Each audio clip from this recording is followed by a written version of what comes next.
Qué gozo es estar aquí el día de hoy. Estamos de celebración. ¿Cuántos están alegres de estar aquí en esta hora? A ver. No. Un aplauso fuerte. También saluda al hermano que está a su lado. Dígale bienvenido, bienvenida. Estamos de cumpleaños, estamos de happy birthday. No solamente la iglesia, sino también mi hijo por ahí. ¿Sabe cuántos años tiene la iglesia el día de hoy que cumple? Bueno, la semana pasada, 80 y qué? Joven. 86, como dicen en mi país, pollito, ¿no? La iglesia, 86 años, damos gracias a Dios porque hace 86 años un grupo de visionarios, cuando Northwest Parkway era lo más norte que había en Dallas, era lo más revolucionario que había hace 86 años, un grupo de personas dijeron, debe haber una iglesia en Park Cities. Y 86 años después, no solamente los hermanos anglos, sino nosotros también en español estamos aquí. Así que denle un aplauso fuerte al Señor por su gracia, su amor y su bondad. Vamos a orar el día de hoy, le vamos a pedir al Espíritu Santo que nos dirija.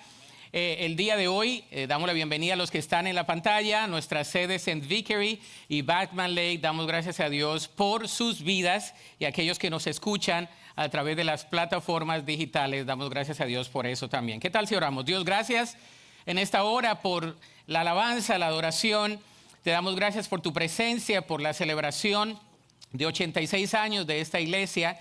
Y te damos gracias, Señor, por tu fidelidad a través de los tiempos. Oh Dios, y a ti te ha placido que también tengamos un ministerio en español en esta congregación. Y te agradecemos porque las puertas han sido abiertas como un refugio de transformación, donde tu palabra ha sido predicada y tu fidelidad, Señor, ha sido mostrada a través de estos años. Pedimos, Dios, que al abrir la Sagrada Escritura, nos hables a nuestra mente y a nuestro corazón el día de hoy. Amén y amén. Vivimos en una generación que ha perdido la calma. Los avances tecnológicos nos mantienen comunicados, pero también nos mantienen no consolados. Las redes nos acercan a todos, pero nos alejan a nosotros mismos.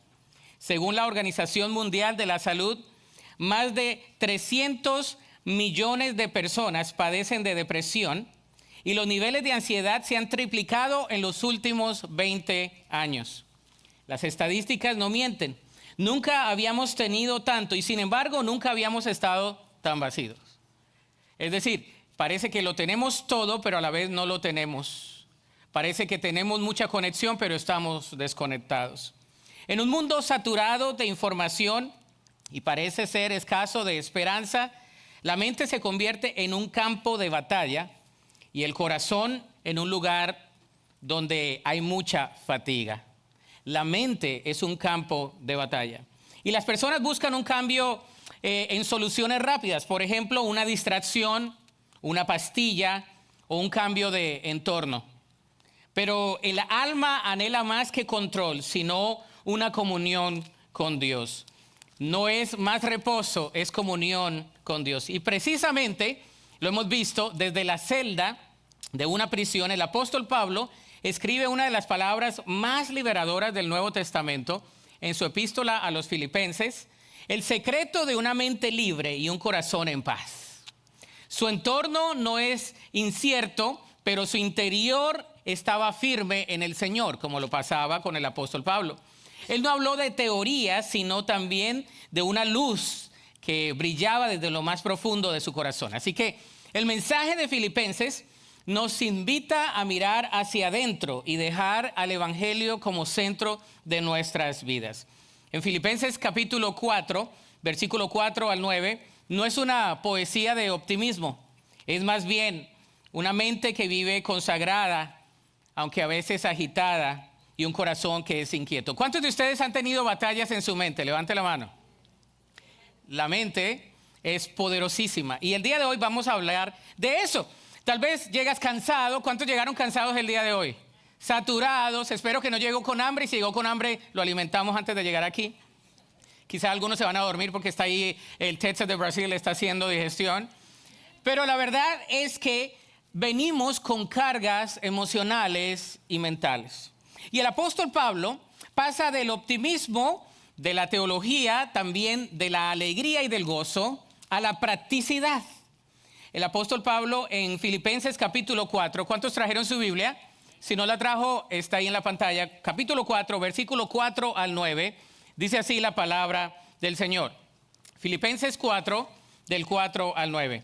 Dice, regocijaos en el Señor siempre. Otra vez digo, regocijaos. Vuestra gentileza sea conocida de todos los hombres. El Señor está cerca. Por nada estéis afanosos, si no sean conocidas vuestras peticiones delante de Dios en toda oración y ruego con acción de gracias. Y la paz de Dios, que sobrepasa todo entendimiento, guardará vuestros corazones y vuestros pensamientos en Cristo Jesús. Versículo 8. Por lo demás, hermanos, todo lo que es verdadero, todo lo honesto, todo lo justo, todo lo puro, todo lo amable, todo lo que es de buen nombre, si hay virtud alguna, si hay algo digno de alabanza, en esto pensad.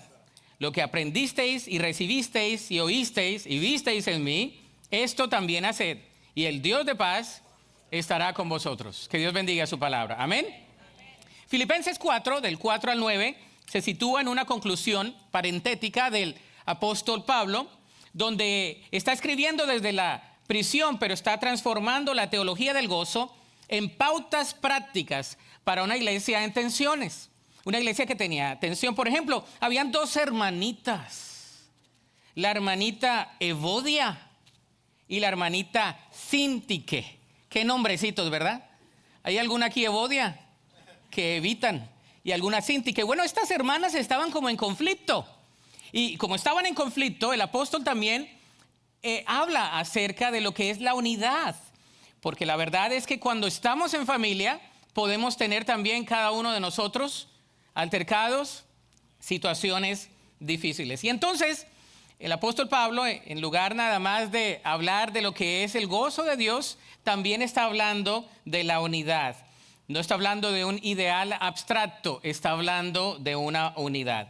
El apóstol reúne aquí lo doctrinal y lo vivencial para reordenar el interior del creyente y a la vez reparar el tejido comunitario. La frase "el Señor está cerca" nos habla de la presencia, de la esperanza y del fundamento del ánimo que el apóstol Pablo les está hablando. Así que hoy vamos a responder a esta pregunta. ¿Están listos y listas? ¿Cuántos tienen sus apuntes? A ver, levante la mano. Bueno, esta es la pregunta. ¿Cómo recuperar el gozo y la paz cuando la ansiedad aprieta y la mente se desordena? Está bueno, le voy a evitar unas terapias por ahí. Le voy a evitar ahí por ahí unos pesitos. Ahí va, o unos dolaritos. ¿Cómo recuperar el gozo y la paz cuando la ansiedad aprieta y la mente se desordena? 3 pasos espirituales que ordenan el interior. 3 pasos espirituales que ordenan el interior. Vamos a ir al paso número 1. Paso número 1. Regocíjate en el Señor. Diga conmigo, regocíjate en el Señor. Versículos 4 y 5 nos hablan de regocijarnos en el Señor. La palabra regocijaos aparece en el presente imperativo con un refuerzo retórico. Dice, otra vez digo, regocijaos.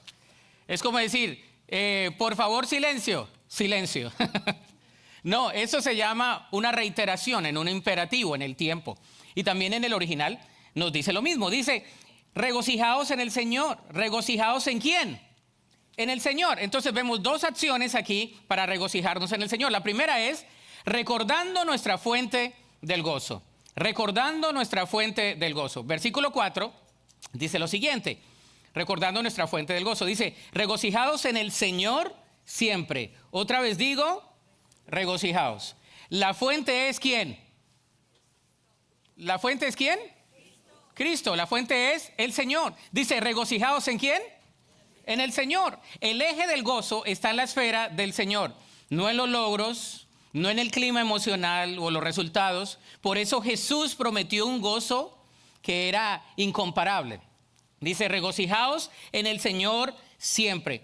Antes de partir, el Señor le dijo a sus discípulos, me volveréis a ver y nadie os quitará vuestro gozo. En el Antiguo Testamento ya modelaba este regocijo teocéntrico, donde decía lo siguiente, ¿se acuerdan Habacuc? Donde dice, aunque la higuera no florezca y aunque las vides no haya frutos, con todo yo me alegraré, ¿en quién? En Jehová y en el Dios de mi salvación. En el Nuevo Testamento fija un ritmo también espiritual que sostiene este ámbito. Dice, estad siempre gozosos, orad sin cesar, dad gracias en todo, porque esta es la voluntad de Dios para con vosotros en Cristo Jesús. Primera de Tesalonicenses 5, 16 al 18. Así que nos regocijamos ¿en quién? En el Señor. Pero cuando usted y yo buscamos el regocijo en otras cosas, nos van a faltar. Por ejemplo, si usted busca el gozo en una relación, va a llegar el momento donde ese gozo ya va a parar, porque usted va a pelear con esa persona. No, santo, dice un hermano, aleluya. No, si usted quiere su gozo en un trabajo, va a llegar el momento donde usted no tiene gozo en un trabajo. Es más, ahora lo voy a decir, si usted experimenta el gozo nada más en una iglesia, aún la iglesia también le puede defraudar en muchos aspectos. El gozo no se encuentra ni en las personas ni en las circunstancias. El gozo se encuentra ¿en quién? En el Señor. Dice, el gozo del Señor es nuestra fortaleza. Por eso debemos tener gozo en el Señor. Y el apóstol nos dice, recuerda cuál es la fuente del gozo. Hay personas que dicen, no, yo ya no tengo gozo. ¿Por qué? Porque es que ya no tengo lo que tenía antes. Porque es que ya no tengo el estatus que tenía antes. Porque es que no estoy yendo al lugar donde yo debía ir. No, el gozo no depende en las circunstancias. El gozo, la fuente del gozo, se llama nuestro Señor. Y nuestro Señor Jesucristo. ¿Cuántos dicen amén a eso? Bueno, recordando nuestra fuente del gozo. Vamos a ver dónde viene la fuente. Segundo paso, dentro de regocíjate en el Señor, es practicando la señal del gozo visible. Practicando la señal del gozo visible. Versículo 5 dice, vuestra gentileza sea conocida de todos los hombres. Vuestra gentileza sea conocida de todos los hombres. El Señor está cerca. El gozo interior toma una forma pública. Gentileza, una mansedumbre razonable y magnánima. En otras palabras, es ese gozo que se ve en las personas. El Señor Jesucristo mismo dijo, aprended de mí que soy manso y humilde de corazón. La sabiduría de lo alto produce ese perfil pacificador. La sabiduría que es de lo alto, dice la palabra, es primeramente pura, después pacífica, amable y benigna. Además dice la palabra de Dios que el Espíritu encarna esa disposición en nuestra vida. Lo dice la palabra de Dios, dice el fruto del Espíritu es amor, gozo, paz, paciencia, benignidad, bondad, fe, mansedumbre y templanza. Wow, el apóstol Pablo lo dice en su carta a los Colosenses, sea vuestra palabra siempre con gracia. La gentileza, por lo tanto, la razón pastoral y escatológica aquí de la mansedumbre es la cercanía con el Señor. Eso nos sostiene a cada uno de nosotros. La Escritura dice, cercano está Jehová a los que le invocan de corazón y promete su venida. He aquí, yo vengo pronto, yo estoy cerca. Ahora, el gozo depende de la fuente que se llama Jesús, pero también el gozo depende de nuestra dependencia en Dios. El Señor está cerca. El Señor está cercano a nuestra necesidad. El Señor conoce nuestras circunstancias. El Señor conoce nuestro futuro. Es más, la palabra de Dios dice que Él viene por nosotros. El Señor viene por su iglesia. ¿Cuántos creen que Cristo viene por su iglesia? Él viene por nosotros. Y si el Señor está cerca, dice la palabra de Dios, que Él está cerca a los quebrantados y contritos de corazón. Dice que Él está cerca de la viuda del huérfano. Dice que Él está cerca de aquellos que tienen un corazón contrito y humillado delante de Él. Dice que Él está cerca de los que claman a Él con todo su corazón. Así, el Señor está cerca a nosotros. Por eso, en cualquier circunstancia de la vida, el Señor está cercano a los que clamamos a Él de corazón. Segundo punto, segundo paso. ¿Cuál era el primer paso? A ver, ¿cuál fue el primer paso? Regocíjate ¿en quién? En el Señor. Y habían dos pasos ahí. El primer paso, recordando la fuente. Y segundo, practicando la gentileza. Usted sabe que cuando usted es agradecido, y déjeme terminar el primer punto, cuando usted es agradecido, usted es más gentil, ¿no? Pero cuando usted no es agradecido, usted todo lo carga. No, todo lo carga. Ay, no, ese carro, uy, sí, ese carro.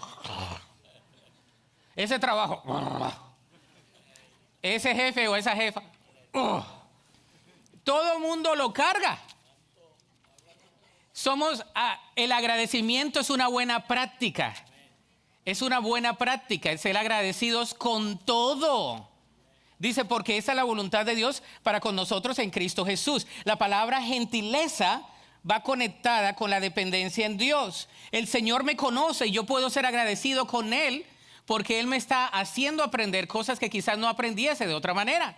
El Señor está cercano. Segundo paso, rinde la ansiedad en oración y gratitud. Rinde la ansiedad en oración y gratitud.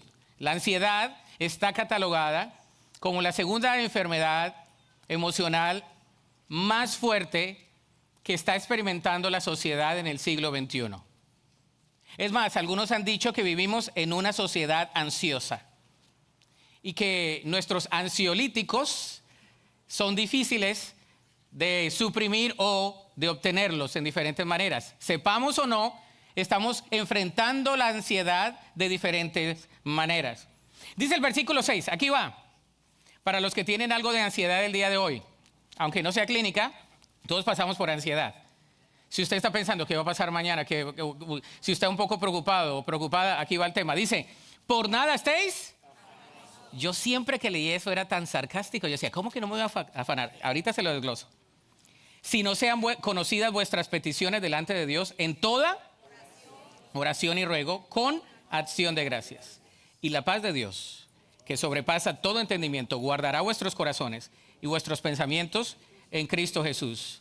El alma humana es frágil cuando intenta sostenerse sola. La ansiedad ha sido llamada la enfermedad del siglo, pero en realidad es la expresión moderna de un corazón dividido. El apóstol Pablo no ignora esa tensión. Es más, desde la prisión escribe a creyentes que como nosotros enfrentaban cargas reales como preocupaciones, conflictos e incertidumbres. Es más, tenían tensión aún migratoria, tenían tensión racista también en muchos aspectos y también monetaria. Como que no ha pasado mucho el tiempo porque la realidad parece ser en el siglo XXI muy similar a la nuestra. Tenían incertidumbre del futuro por el reinado que estaban ellos debajo. Tenían incertidumbre de los líderes religiosos y es más, tenían incertidumbre de la doctrina porque apenas estaba fundamentando. Imagínese usted, nosotros ya tenemos la Biblia escrita. Ellos estaban pasando por eso. Y él traza dos movimientos inseparables para entregar la ansiedad al Señor. El primer movimiento es el siguiente, con intercesión de corazón. ¿Con qué? Con intercesión de corazón. Versículo 6 dice, por nada estéis afanosos, si no sean conocidas todas vuestras peticiones delante de Dios en toda oración y ruego. Yo puse la palabra todas porque en el griego son las dos. Sean conocidas todas vuestras peticiones en toda oración y ruego. Entonces, si yo estoy ansioso o ansiosa por algo, dice la palabra de Dios, que venga Dios ¿en qué? En oración. ¿Cómo voy a venir a Dios en oración? Por todo. ¿Qué le causa ansiedad a usted? No mire al lado al marido, por favor, o a la esposa. Pero ¿qué le causa ansiedad a usted? Dice la palabra de Dios, trae esa petición a mí. Dice, toda petición y ruego. Dice, por nada estéis afanosos. Ahora, la palabra por nada no es que no estés por nada. Lo que está diciendo hay una sintaxis aquí gramatical. Quiere decir, cuando experimentes ansiedad. Y usted dice, ¿por qué yo experimento ansiedad? Porque la vas a experimentar. La palabra te está diciendo, cuando experimentes ansiedad, no te afanes, sino ven a Cristo y presenta todas las peticiones que te causan ansiedad con intercesión y ruego. La palabra ruego me llamó la atención. Lo más que yo recuerdo de la palabra ruego, ¿cuántos padres hay aquí? Levante la mano. Yo me acuerdo cuando mis hijos estaban chicos, ¿no? Y querían algo. No, Dad, I want this. Dad, no. Dad. Y a lo último uno dice, oh, o se lo doy o me va a seguir molestando. ¿Sí o no? Eso se llama ruego. Es decir, otros, dícese para los mexicanos, poner gorro. ¿No? Dar lata, dicen otros. La verdad es que sí, así somos delante de Dios. No. Dice el apóstol, dice, venid al Señor con todo lo que te cause ansiedad, preocupación, con toda oración y ruego. ¿Rogamos así a Dios? ¿Le pedimos a Dios de la misma manera? ¿O simplemente decimos, no, Dios, pues te doy gracias por este día, te pido por esto, por esto, por esto, por esto, te doy esto, gracias, amén? No. El Señor dice, clama a mí y yo te responderé y te enseñaré cosas grandes y ocultas que tú no conoces. Clama a mí.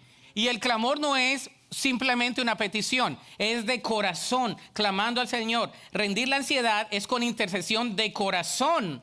El verbo traducido afanarse, literalmente, fíjese, la palabra aquí en el original, afanarse, significa ser jalado en direcciones opuestas. Esa es la ansiedad. Ser jalado en direcciones opuestas. ¿Usted le ha pasado eso?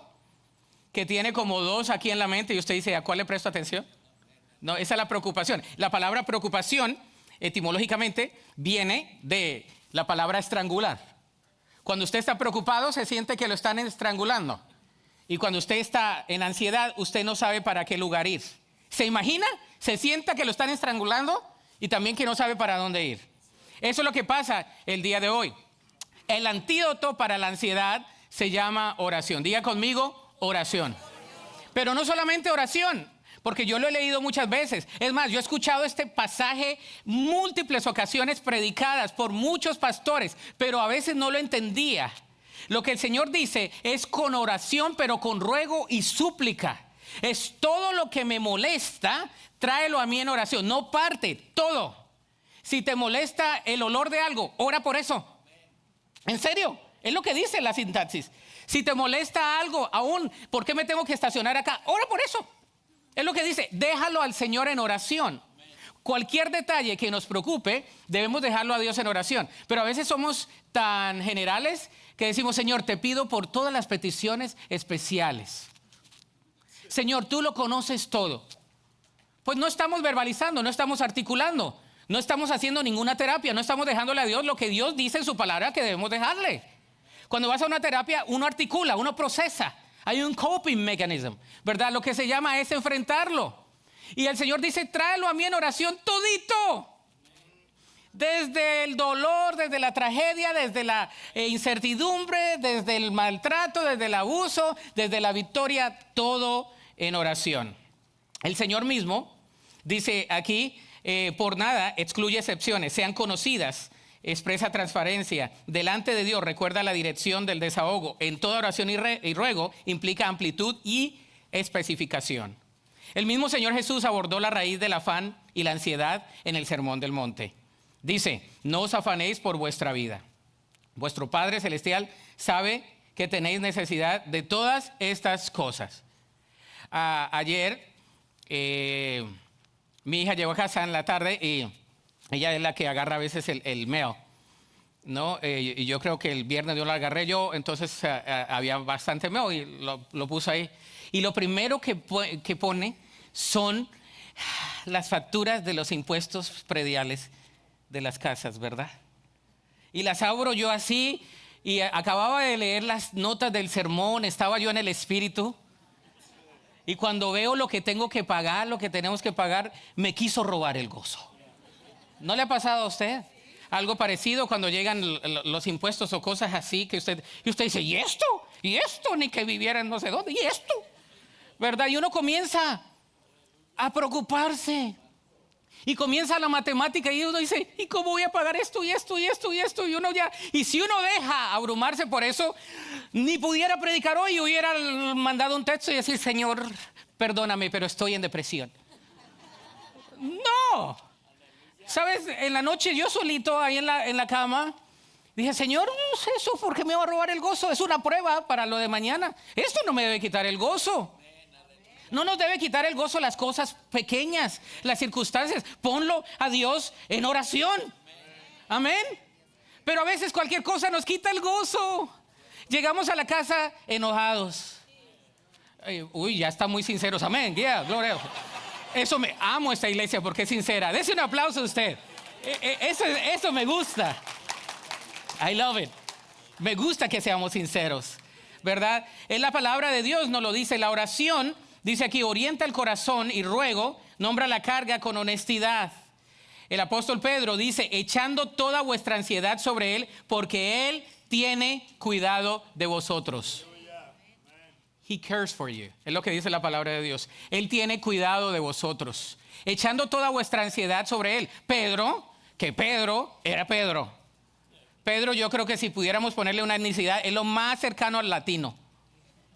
Porque era así, apasionado, hablaba y mejor dicho, y después pedía disculpas. Primero, oreja así, ¿no? Quitar oreja y después sanidad. Así, Pedro es así. Pero Pedro, entendiendo en el ocaso también de su vida, escribe una de las epístolas más lindas. Pedro dice, echad toda vuestra ansiedad sobre él porque él tiene cuidado de vosotros. La palabra echad habla de depositar una carga. Depositar una carga. Es decir, es como depositar una basura que tenemos en nuestra mente, en nuestro corazón. La oración reorienta el corazón en adoración y ruego, nombra la carga con honestidad. También otra opción, con acción de gracias. Versículos 6b y 7. Con acción de gracias, para que complete ahí la palabra acción. Dice, con acción de gracias. Por eso pongo B, porque es con acción de gracias. Primero con ruego y súplica, pero también con acción de gracias. Y la paz de Dios. Este versículo sacado fuera de contexto. Siempre lo escucho yo. Hermano, y la paz de Dios, que sobrepasa todo entendimiento, guardará vuestros corazones y pensamientos en Cristo Jesús. Y el hermano está como, ¿qué? ¿En serio? ¿Me vas a decir eso? Fíjese lo que significa. El segundo movimiento espiritual es la gratitud. Diga conmigo gratitud. El apóstol Pablo une el ruego con la adoración. La palabra acción de gracias traduce la palabra eucaristía. La raíz del término eucaristía, que significa literalmente dar buen reconocimiento o acción de gracias. La gratitud no es una cortesía devocional, es una interpretación espiritual que ve la fidelidad de Dios incluso antes de ver la respuesta. Es decir, si yo doy gracias a Dios antes de ver la respuesta, voy a experimentar una paz que sobrepasa todo entendimiento. ¿Estamos?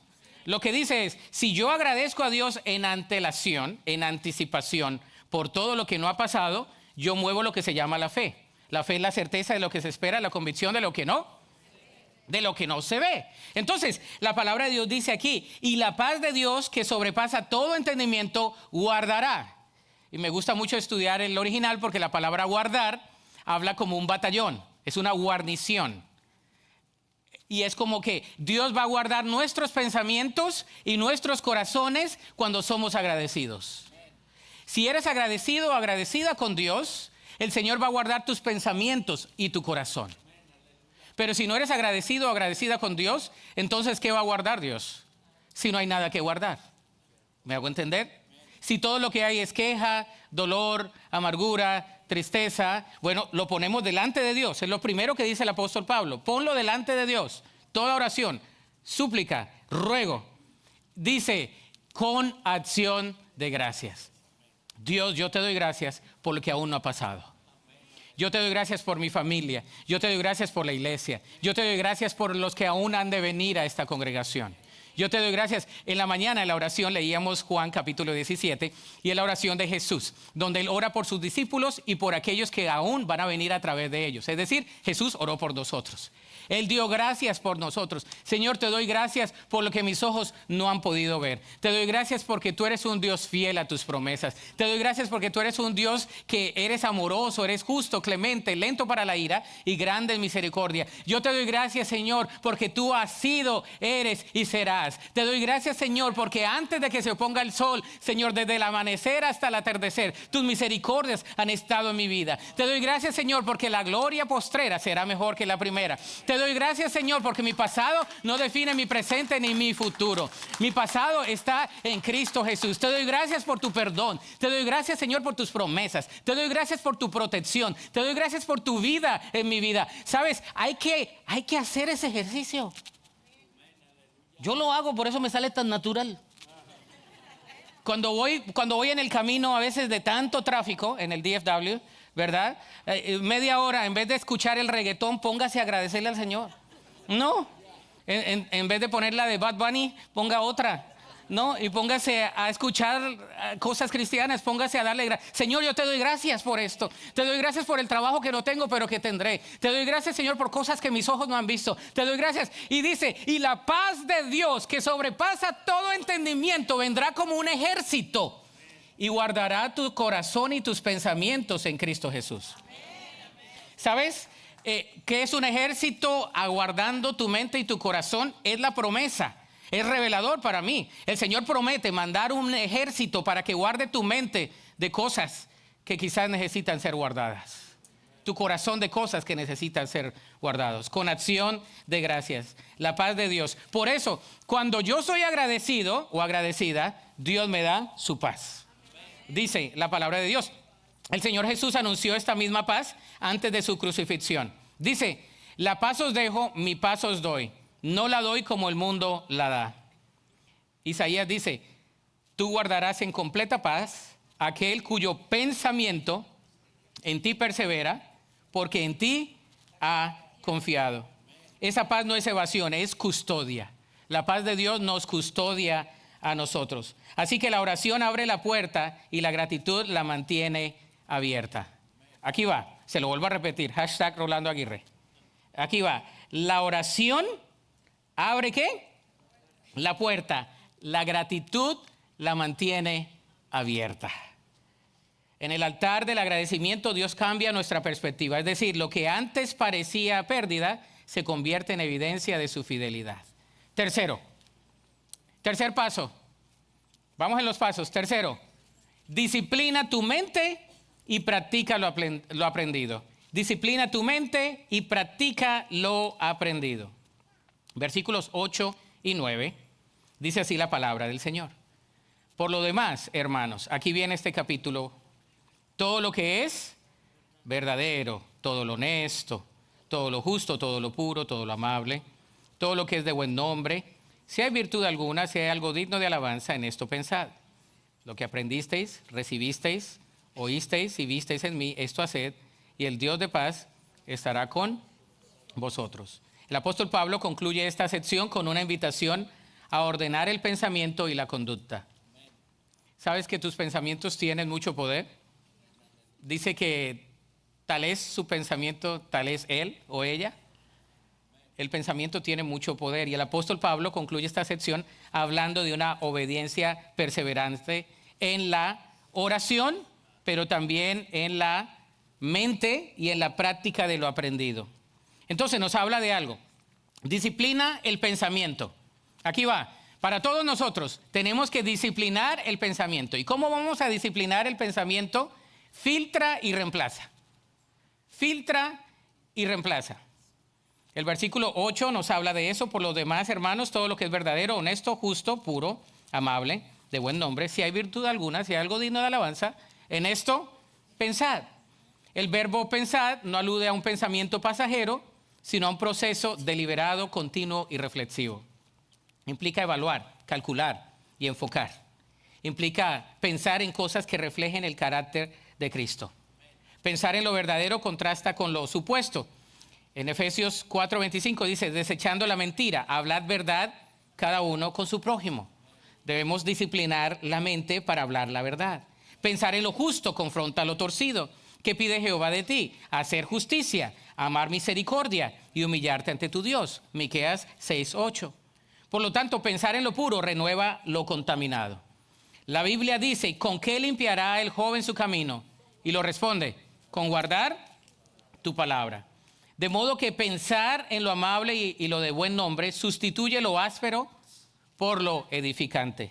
La mente cristiana no se llena de vacío, sino de virtud.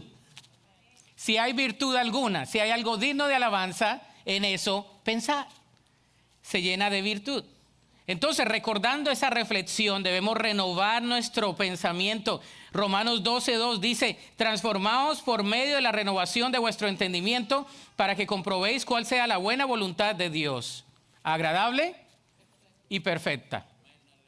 Agradable y perfecta. El creyente entonces no es prisionero de sus pensamientos, sino mayordomo de ellos. Aquí va. El creyente no es prisionero de sus pensamientos, sino mayordomo de ellos. Usted dice, uy, pero ¿por qué pienso en eso? Controla ese pensamiento. Las personas que dicen, uy, pero es que yo tengo una predisposición a la negatividad. Hay un sermón que yo quiero que usted lo busque por ahí.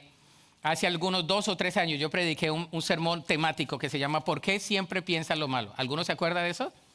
Ya ni se acuerdan, Señor los perdone.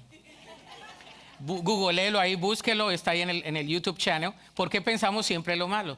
Porque a veces entrenamos nuestra mente a pensar en todo lo malo, ¿no? Ya tenemos una predisposición a pensar en lo malo. Eso tampoco. No, eso está mal, totalmente mal. Y tenemos una predisposición a pensar lo malo. Y dice la palabra de Dios que nosotros debemos pensar en las virtudes. Si hay virtud alguna, si hay algo digno de alabanza, en esto pensad. Debemos entonces practicar lo que la palabra de Dios dice, disciplinar el pensamiento, filtrar y reemplazar. Diga conmigo, yo filtro y reemplazo. ¿Cuántos de ustedes se acuerdan de los coladores que teníamos en nuestros países? Algunos dicen, what is that, pastor? ¿No? Los coladores, ¿no? Que cuando uno iba a hacer un jugo o algo para colar, que saliera así el juguito y todo eso. Rico, ya les di sed. Bueno, así debemos hacer con los pensamientos. Debemos tener un colador para filtrar, un filtro. Por eso puse la ilustración del filtro. Debemos filtrar. El filtro ya todo el mundo lo conoce, pero lo más cercano al original es un colador. Nosotros debemos colar todo lo que entra, filtrar todo lo que entra. ¿Sabes que la mente tiene mucho poder? Lo que tú alimentas en tu mente tiene mucho poder. Mucho poder. Lo que tú dices de ti mismo tiene mucho poder. Yo, pastor, pues ya me quedé para visitar santos. Ya yo no me casé. Yo tuve una hermana que me dijo, yo ya no me casé, pastor, yo ya me quedé. No. Si ya lo pensaste, ya lo declaraste en tu vida. Yo, pastor, dice, yo mejor solo que mal acompañado. Pues te vas a quedar solo. No. Hay cosas así que nos pasan. O pensamos en eso. O yo nunca, tenemos la palabra nunca. O yo siempre. Yo nunca podré hacer eso. O yo siempre hago esto. No, la palabra de Dios nos habla de manera diferente. La mente cristiana no se llena de vacío, sino de virtud. Entonces, disciplina tu actuar. Lo primero que ponemos aquí, disciplina el pensamiento, filtra y reemplaza. Corintios nos habla de la mente de Cristo. Santiago nos habla, primeramente pura, después pacífica, amable, benigna, llena de misericordia y de buenos frutos. El creyente entonces no es prisionero de sus pensamientos, sino mayordomo de ellos. ¿Qué estamos escuchando? Debemos filtrar la información que nos llega. ¿Qué estamos leyendo? ¿Qué estamos viendo? Usted dice, pero ¿por qué no puedo dormir? Pues se acaba de ver una película ahí de espiritismo y de todo y de, ¿no? Algunas películas así que del Chucky y toda la cosa. Y está usted, Señor, cuida mis pensamientos. No, si llenaste tus pensamientos de basura, en la noche no es espíritu ni nada. Has llenado tu mente, no es nada espiritual. Bueno, se meten cosas, pero estamos hablando de un ejercicio mental. Si llenaste tus pensamientos de Chucky, en la noche vas a ver a Chucky proyectado. ¿Serio? ¿No? Eso en la noche dice, ay, y reprendo el espíritu de Chucky. Pues tú lo metiste. En serio, es la mente. Las canciones que escuchamos. ¿Qué canciones escuchamos? Hay algunas canciones que tienen un buen ritmo. It's a good beat, but it's not good. No son buenas. Metemos cosas así. Se escucha bien, ay, se escucha lindo.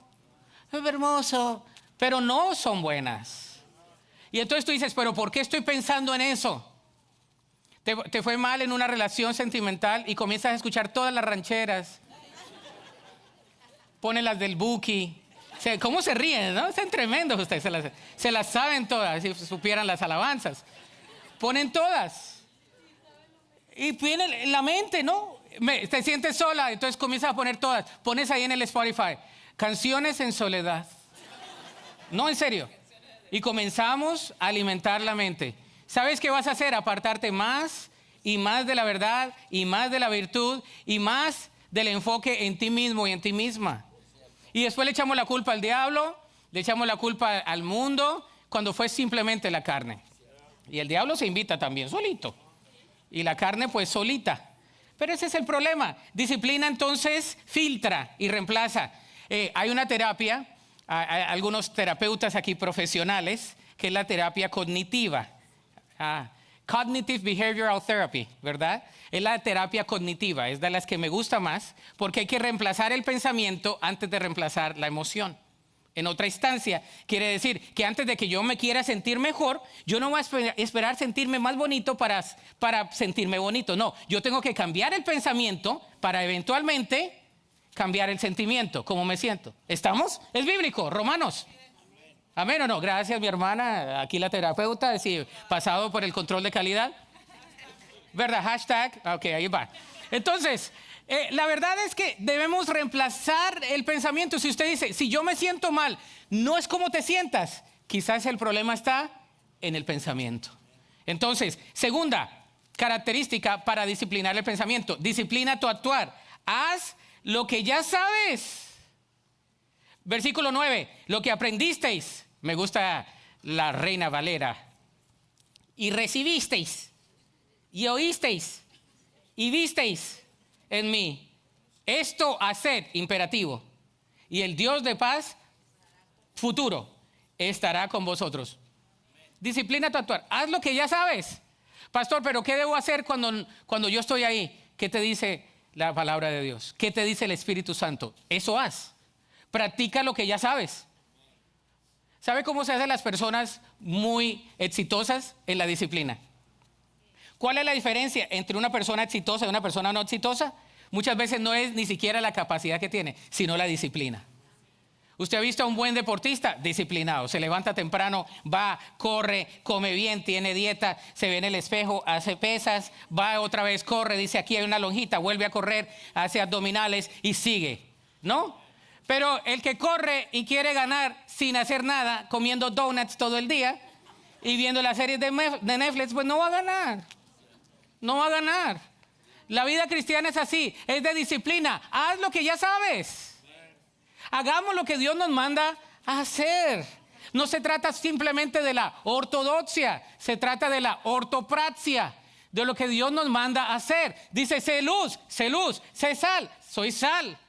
Sé testimonio, soy testimonio. Ser agradecido, sé ejemplo en palabra, en conducta, en amor, en espíritu, en fe y en pureza. Si lo único que sabes es Juan 3:16, porque de tal manera amó Dios al mundo que ha dado a su Hijo unigénito para que todo aquel que en él cree no se pierda, mas tenga vida eterna. Gloria a Dios, haz eso. Comparte del Dios que tiene vida eterna, que te da vida eterna. Hagamos lo que Dios nos manda a hacer. Seamos disciplinados en nuestro actuar, en lo que debemos hacer. Amén. Hacer denota esa teología ética en la práctica. Sed imitadores de mí, así como yo de Cristo, dijo el apóstol Pablo. El Señor Jesús, al cerrar el sermón del monte, dice, cualquiera que oye estas palabras mías y las hace, le compararé a un hombre prudente que edificó su casa sobre la arena, no, sobre la roca. El pasaje culmina con una promesa gloriosa. Y el Dios de paz estará con vosotros. Vamos a ver algunos puntos de aplicación. Ya estamos aterrizando. Primer punto, regocíjate con propósito. Regocíjate con propósito. Regocijaos en el Señor siempre. Otra vez digo, regocijaos. El gozo cristiano no es una emoción pasajera, sino una decisión espiritual basada en la presencia de Cristo. Vamos a regocijarnos con propósito. Segunda, acción de aplicación. Ora con entrega y gratitud. ¿Ora con qué? Con entrega y gratitud. Primera de Pedro 5:7, ahí lo pongo. Echando toda vuestra ansiedad sobre Él, porque Él tiene cuidado de nosotros. ¿Tú crees que Dios no puede contigo? Con tus peticiones. Claro que sí. Con eso y más, Él nos creó. Vamos a venir a Él en oración. La ansiedad se disuelve cuando cambia de dirección. Presenta tus cargas a Dios con gratitud, no con queja. Tercero, piensa con intención. Este es muy importante. Piensa con intención. Romanos 12:2. Transformaos por medio de la renovación de vuestro entendimiento. ¿Qué hay en el banco de tu mente? Por ahí alguien dijo que si la gente pudiera ver lo que nosotros pensamos, podríamos ser o muy aplaudidos o un descrédito. Yo no sé lo que tú estás pensando. Quizás estás pensando, ay, ¿cuándo va a acabar este pastor para yo irme a comer? No sé qué estás pensando. O estás pensando en mañana. Pero ¿qué hay en nuestros pensamientos? Esa es una buena tarea. Si el Señor mira nuestros pensamientos y busca, ¿qué va a haber ahí? ¿Enojo? ¿Ira? ¿Contienda? ¿Vanagloria? ¿O hay gratitud? ¿Hay esperanza? ¿Hay gozo? Piensa con intención. Tu mente necesita un filtro espiritual. Hoy, nada más que ya me iba a salir muy caro lo de los filtros. La semana pasada les di una banderita. Esta semana pensé en un filtro, pero cuando vi lo que costaba por Amazon dije, no, tenemos que ser buenos mayordomos. Pero llévese usted en su mente, lo que yo les hubiera querido regalar el día de hoy era un filtro. Para que cada vez, gracias hermano, para que cada vez que usted mirara ese filtro, usted dijera, ¿qué tengo que filtrar en mi mente el día de hoy? Pensamientos de virtud que vienen de Dios. ¿Qué tengo que desechar? ¿Alguno hace café como yo? Yo todos los días tengo algunas tareas. Una de ellas es limpiar el filtro de la cafetera. Si viajo un día, ahí se queda el filtro. Hable con mi familia. Porque es algo que yo hago. A mí el café es sagrado y yo lo hago en las mañanas y yo tengo mi rutina. En la noche preparo todo, soy de esos. Dejo el filtro ahí y nada más para en la mañana y ponerlo. Pero hay que limpiarlo bien para que filtre bien. Y cuando la máquina no filtra bien, yo digo, ¿qué está pasando? Está sucia, hay que sacar el otro recipiente y también lavarlo. Último, practica lo aprendido. Oiga, si usted no me escuchó, escúcheme ahora. Practica lo aprendido. Dice, cualquiera que me oye estas palabras mías y las hace, le compararé a un hombre prudente que edificó su casa sobre la roca. Hoy más que nunca necesitamos la paz de Dios. Y la paz de Dios que sobrepasa todo entendimiento guardará vuestros corazones y vuestros pensamientos en Cristo Jesús.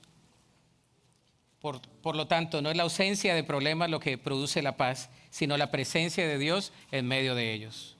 El apóstol Pablo lo vivió en la prisión. Nosotros podemos vivirlo hoy en cualquier lugar. La Escritura nos llama y nos dice, la paz de Dios gobierne vuestros corazones. Su paz es nuestra guardia permanente. El Dios de paz estará con vosotros. Esa es la palabra de Dios.